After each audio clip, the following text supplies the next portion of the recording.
The morning began like any other in HOA.Estates, our supposedly perfect suburban enclave. I was perched on the front porch, sipping my coffee, keeping an eye on my son as he waited for the school bus that would arrive any minute. That's when I saw her, Deborah Winters, though everyone secretly referred to her as Karen, the notorious president of our HOA. She was striding down the sidewalk with that all too familiar, determined glare, the kind that always promised chaos. I'd lived here for 3 years, and in that time, Deborah had found reasons to cite me for everything from my grass being half an inch too long to my mailbox being the wrong shade of blue. According to her, it was cerulean, not navy, a sin punishable by fines. As HOA president, she carried her laminated badge like a weapon, and most neighbors simply surrendered to her endless stream of violation notices. "Good morning, Deborah," I called, keeping my tone friendly, though my stomach was twisting into knots.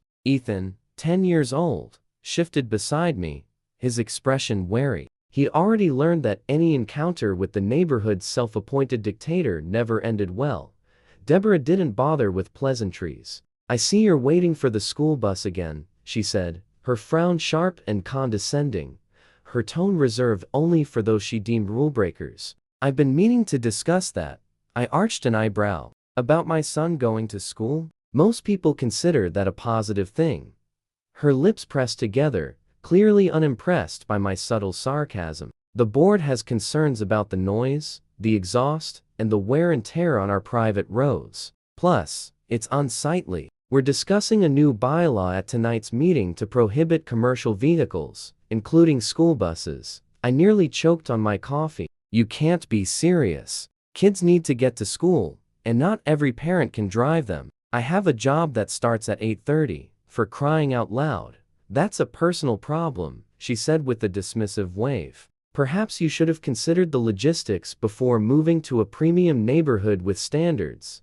Before I could respond, the familiar rumble of the school bus reached our ears. But instead of staying safely on the sidewalk, Deborah marched straight into the street, planting herself in the middle of the cul-de-sac entrance. Arms crossed, she looked like a traffic guard who had completely lost it. The bus slowed, the driver's confused face visible through the windshield. He gave a polite honk, expecting the clearly unhinged woman to move. But Deborah stood firm, shaking her head and gesturing for the bus to stop. I sprinted forward, leaving Ethan frozen on the sidewalk. "Deborah, what are you doing? You can't block a school bus," I hissed, trying to keep my voice low. She turned with the smoothest smile I've ever seen. "Actually, I can. As HOA president, I'm enforcing a preemptive safety measure until the board votes tonight. I have every right to protect our neighborhood from unauthorized vehicles." The bus driver rolled down his window. "Ma'am, I need to pick up the children. Please move aside," he said, his calm tone betraying the absurdity of the moment. "This is private property." Deborah shot back. "You're trespassing with your commercial vehicle. Take another route or pick up these children at the neighborhood entrance." By now, a small crowd had gathered, parents and kids staring in shock or barely concealed amusement. Mrs. Rodriguez across the street was already recording with her phone. "Great, we're about to go viral," I muttered. I said firmly, stepping closer. "The roads may be maintained by the HOA, but they're still subject to public access laws. You cannot legally prevent a school bus from performing its duty." Her face flushed. "I know the bylaws better than anyone here. Section 8.3 gives the board authority over all traffic entering HOA.Estates." I pulled out my phone. "Then you won't mind if I call the police to sort this out? I'm sure they'd be happy to clarify traffic obstruction laws versus HOA bylaws." For a moment, she hesitated. Then she lifted her chin. "Go ahead. The city police always side with official neighborhood governance. I've worked with them many times on covenant enforcement." That was all I needed. I dialed 911, keeping my eyes locked on Deborah. The crowd had grown, parents trying to calm anxious children worried about being late, while the bus driver made another call to his dispatcher. This had escalated far beyond a morning disagreement. 911, what's your emergency?" The operator's voice came through loud and clear, audible to Deborah. "I need to report someone illegally blocking a school bus," I said calmly. About 15 children are waiting, and our HOA president is physically preventing access to our street.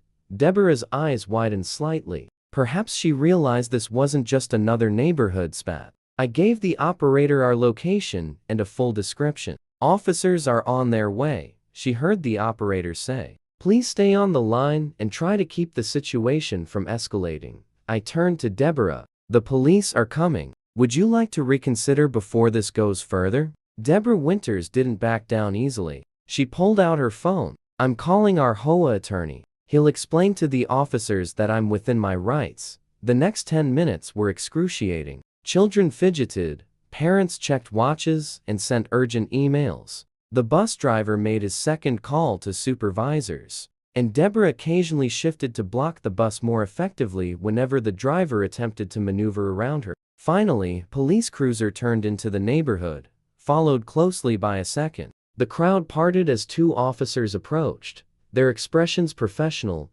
but betraying a hint of confusion at the bizarre standoff.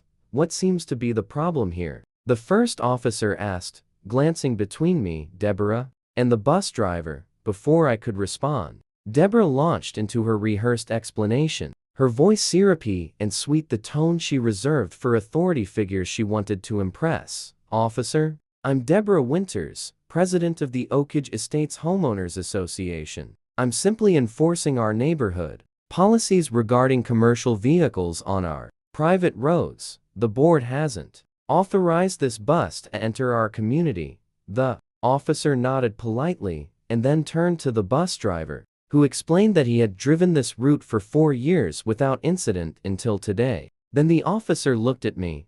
I'll keep it simple, sir. Regardless of HOA policies, it's illegal to obstruct a school bus. These children need to get to school, and Miss Winters is physically preventing that from happening. The second officer, having checked a few details on his patrol car computer, walked over to confer quietly with his partner. Then the first officer faced Deborah again. Ma'am, I need you to step aside and allow this bus to continue its route, he said firmly. Deborah's face twisted with indignation. Excuse me, I already explained that as HOA president, Miss Winters, the officer interrupted, his tone hardening slightly. HOA regulations do not override state laws regarding obstruction of educational services or traffic violations. You are currently in violation of Section 4324 of the State Traffic Code, which specifically prohibits obstructing school transportation vehicles. Her expression was priceless. Her mouth opened and closed repeatedly, but no words came out. The officer continued, You may step aside voluntarily, or we can discuss this further at the station. Your choice. For a moment, I thought she might actually comply, but in a move that left the parents gasping, Deborah stepped closer and jabbed a finger into the officer's chest. Do you know who I am? She demanded, her voice high and shrill. I personally approved the landscaping variations for your precinct captain's koi pond last year. One phone call from me, she never got to finish. With remarkable calm, the officer stepped back. Ma'am, please put your hands behind your back. You're under arrest for obstruction of an educational service vehicle and for assaulting a police officer. The collective gasp from the crowd was audible. Even I was stunned at how quickly things had escalated. The officer calmly recited Miranda rights as he cuffed Deborah, who had gone from imperious to panicked in seconds.